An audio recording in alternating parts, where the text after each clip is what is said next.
Iba talaga kapag ahas. Kapit na kapit. Iritang saad ni manager kaya napairap na lamang ako sa kawalan at muling pumwesto sa gitna para sa pagrampa ko sa runway. Matapos kasi ng insidenteng yun ay saktong dating naman ni manager at hinigit na lang ako para hindi kami tuluyang mabuking ni Drake. Akala nga namin ay tuluyang lalayo na si Colleen pero sumama bigla ang timpla ko nang makita ko siyang lapit ng lapit kay Drake.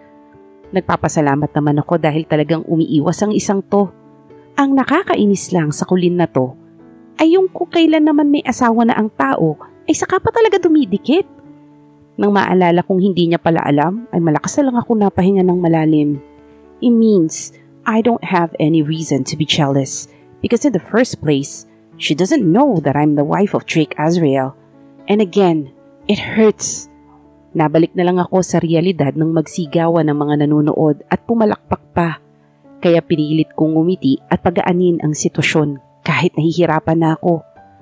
Nang makarating ako sa unahan ay mabilis kong tinaasan ng kilay si Drake nang magtama ang mga mata naming dalawa. Bumaling naman ang paningin ko kay Colleen at inirapan ko siya. Dahil sa ginawa kong yun ay nagulat silang dalawa at kitang-kita ko ang pamumutla ni Drake sa ginawa ko. Alam niyang hindi maganda ang mood ko dahil kasama niya si Colleen. Pero pareho naman kaming walang magagawa dahil masisira ang career namin kapag nagpadalos-dalos kaming dalawa ni Drake. Nang makarating ako sa backstage ay naghiyawan naman ang lahat dahil naging successful na naman ang runway na nangyari. Si manager naman ay naiiyak akong niyakap kaya natawa naman ako. "You're so elegant now, my baby. I'm so proud of you." Anya, kaya niyakap ko na rin siya. "Kung wala ka, manager, wala rin ako. Kaya mas proud ako sa'yo." Naiiyak ko namang saad, kaya tumawa lang ulit kami. Matapos kong magpalit at mag-ayos ay nagdesisyon naman ako munang magpunta ng restroom. Hindi ko alam kung saang lupalop ngayon si Drake at Colleen. Magsama silang dalawa. Pagpasok ko ay natigilan na lang ako nang makita ko ang taong kanino ko pang ayaw makita. Nananalamin siya ngayon kaya hindi ko na lang muna siya pinansin. Nang makaharap ako sa salamin ay ramdam na ramdam ko ang titig niya at ang tensyon na bumabalot ngayon sa aming dalawa. "Why did you roll your eyes on me?" Bakas ang taray sa boses niya nang matapos siyang maglagay ng lipstick. "Because I hate someone when they touch what's mine." Hindi ko naman mapigil na lumabas yun sa bibig ko. Kaya nang tingnan ko siya ay tumaas na rin ang kilay niya at matapang na sinalubong ang mga titig ko. "But as far as I know, you and Drake are just close friends." May pang-uuyam ang boses niya, kaya hindi ko mapigilan ng tumawa at malamig muli siyang tiningnan. Anong akala niya? Magpapatalo ako sa kanya? Buong araw na akong nagtitiis dito kaya sorry kung masabi ko ang hindi ko dapat masabi ngayon dahil sa kanya. Whether he's my closest friend or not, he's mine, Colleen. He's mine. He's my man, so you better back off before I do something to you. Mataray kong sagot na ikinagimbal naman niya. Damn it! What did I just say? Nasisiraan na ba ako ng ulo? Gusto ko ba talagang sirain ang career naming dalawa ni Drake? My gosh, Samantha, ang tanga-tanga mo. Kaya matapos kong sabihin yon ay mabilis akong umalis sa harapan niya. Hindi ko pa manahawakan ng doorknob ay naramdaman ko naman ang kamay niya na ngayon ay hawak na ng mahigpit ang braso ko. What did you say? Mariin niyang tanong at marasa kong pinaharap sa kanya. Kitang-kita ko ang inis sa mga mata niya nang magtagpo ang paningin naming dalawa. Lihim pa akong napangiwi dahil nasasaktan ako sa paraan ng hawak niya sa akin. Kaya malakas ko itong hiniklat at matapang na sinalubong ang mga mata niya. He's mine, Colleen. Pag-uulit ko pa. Gusto ko na tuloy sa bunutan ng sarili ko dahil hindi ko talaga mapigilang lumabas ito sa bibig ko. Ganito palang nagseselos? Talagang hindi mo mapipigilan ang masasabi mo dahil sa inis at inggit na nararamdaman mo para sa taong yon. He's not yours, Samantha. In the first place, he's mine. Ex ako, kaibigan ka lang. Ako ang nauna kay Drake at hindi ikaw. Kaya wag kang umasang sayong-sayo siya in the first place dahil ako ang nauna sayo. Tandaan mo yan. Mahabang litanya niya, kaya natigilan ako at natulala. Parang isang kutsilyo na sumaksak sa puso ko ang mga sinabi ni Colleen. Tama siya. Pangalawa ako at siya ang nauna kay Drake. Kaya wala akong karapatan na angkinin siya. Lalong wala akong karapatan dahil sa papel lang kami kinasal na dalawa. At higit sa lahat, ay ako lang ang nagmamahal sa aming dalawa. Talo na ako. Talo ka na, Samantha. Saka lang ako natauhan ng malakas na ibinangga ni Colleen ang balikat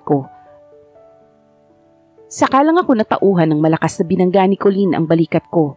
At nagsalita pa bago siya tuluyang lumabas ng comfort room. He's not yours, Samantha, and he will never be. Naramdaman ko na lamang ang pagtulo ng luha ko at ang paninikip ng dibdib ko dahil sa sinabi niya. Para akong binuhusan ng malamig na tubig at ibinalik niya ako sa realidad. Ang sakit! Sobrang sakit! Hanggang ang iyak ko ay naging hagulgol na at napahawak na lamang ako sa lababo para suportahan ang sarili kong hindi matumba dahil sa panlalambot ng mga tuhod ko. Ang sakit naman magmahal, pero mas masakit pala kapag patago at sarili mo lang nakakaalam na mahal mo ang tao na yun. Pero ang mas masakit ay hindi mo maipakita sa kanya dahil pareho kayong babatikusin ng mundo. Mas masakit na masisira mo ang pangarap niya dahil sa pagmamahal na gusto mong ipakita kapag kayong dalawa na ang magkasama. Ang sakit mo namang mahalin ng patago, Drake. Ang hirap mong mahalin ng patago. Ang dami kong kaagaw. May bumalik pa sa buhay mo. Nauna siya at kaya niyang ipakita sa lahat na minahal ka niya. Samantalang ako ay sa papel lamang at isa mong sikreto sa lahat. Kung sa una pa lang ay ganito na palang mangyayari sana hindi na ako pumayag. Kung ganito pala ang pagmamahal na sinasabi nila, sana napaghandaan ko man lamang. Pero kasalanan ko rin dahil basta na lang ako sumugal. Akala ko kasi hindi na ako mahuhulog kay Drake, pero nagkamali ako. Ang sabi ko sa sarili ko, hindi porkit gwapo siya ay magugustuhan ko na agad siya. Pero nagkamali ako. Hindi lang naman dahil sa gwapo niyang mukha ko siya nagustuhan. Miski na rin ang ugali niya at ang pag-aalaga niya sa akin. Dahilan para tuluyan ng mahulog ang puso ko. Naiinis ako sa sarili ko dahil sa selos na nararamdaman ko. Walang-wala nga ako kay Colleen. Ex siya. Asawa lang ako sa papel. Kaya niyang ipangalandakan sa mundo na mahal niya si Drake habang ako ay sikreto naman ni Drake na kailangan niya munang itago. Talo nga ako. Wala akong laban sa ngayon. Sinisinok-sinok pa ako nang napakalma ko na ang sarili ko. Nang tingnan ko ang sarili ko sa salamin ay napangiwi ako dahil namamaga ang mata ko sa pag-iyak. Kaya nag-powder ako ng kaunti at inayos ko ang sarili ko. Tama na muna ang pag-iyak. Wala naman ako mapapala. Kahit umiyak pa ako ng dugo ay hindi mawawala ang nararamdaman ko para kay Drake. Nang makita kong presentable na ang sarili ko ay huminga ako ng malalim at pilit ng umiti. Think positive thoughts, Samantha. Huwag mo munang alalahanin ang sinabi ni Colleen. Sa ngayon ay bumalik ka muna. Baka hinahanap ka na ni manager.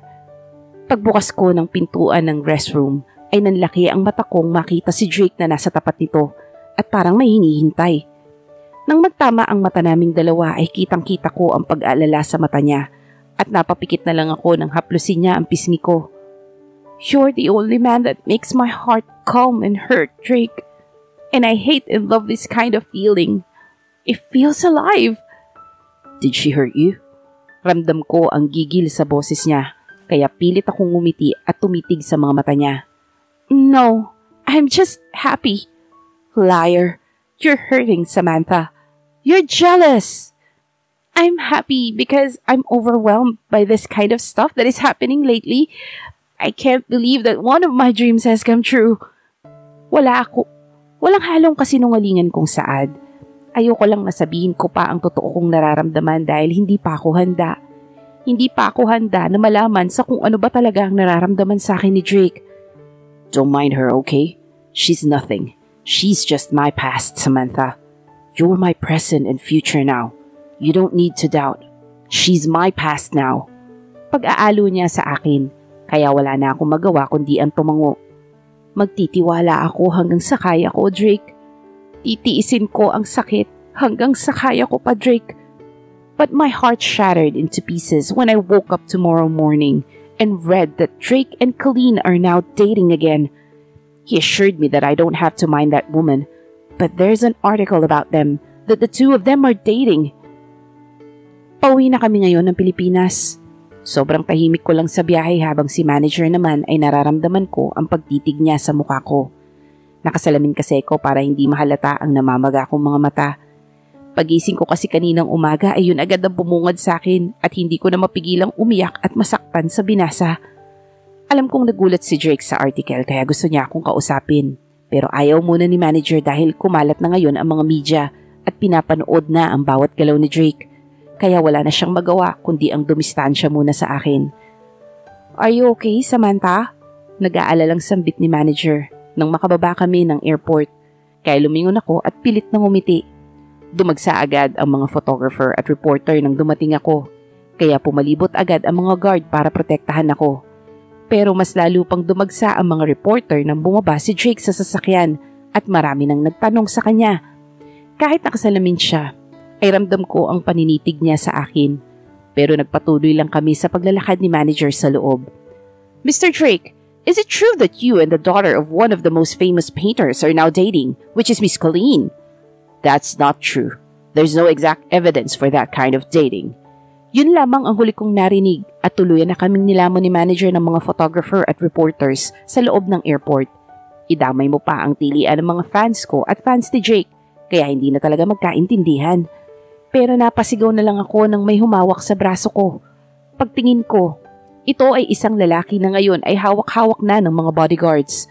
Ako naman ay saglit na natulala dahil sa ginawa niya. Sumisigaw pa siya habang papalayo kami ni manager. "Samantha! Please marry me! Marry me!" Paulit-ulit na sigaw ng lalaking humawak sa braso ko, kaya hindi ko na mapigilan ang mapatakip ng tenga. Kaya inalalayan na ako ni manager papasok sa departure area. Pagkaupo sa private plane ay huminga ko ng malalim dahil sobrang bilis ng tibok ng puso ko. Hanggang ngayon ay hindi ko pa rin makalimutan ang nangyaring paghigit sa akin ng lalaking yun. Mabuti na lamang at napakalma ako ni manager kanina. Mabilis akong napamulat nang marinig ko ang boses ni Drake. "Bakit siya nandito? Bakit hindi siya sumama kay Colleen?" "Samantha, your husband rented this private plane kaya kasabay natin siya. He wants to be with you." Nasagot lamang ang tanong ko kung bakit nandito si Drake. Kaya kahit may konting kilig sa puso ko ay mas umaapaw ang inis at selos ko. "Hindi ka muna marupok sa kanya, Samantha," sabi ko sa sarili ko.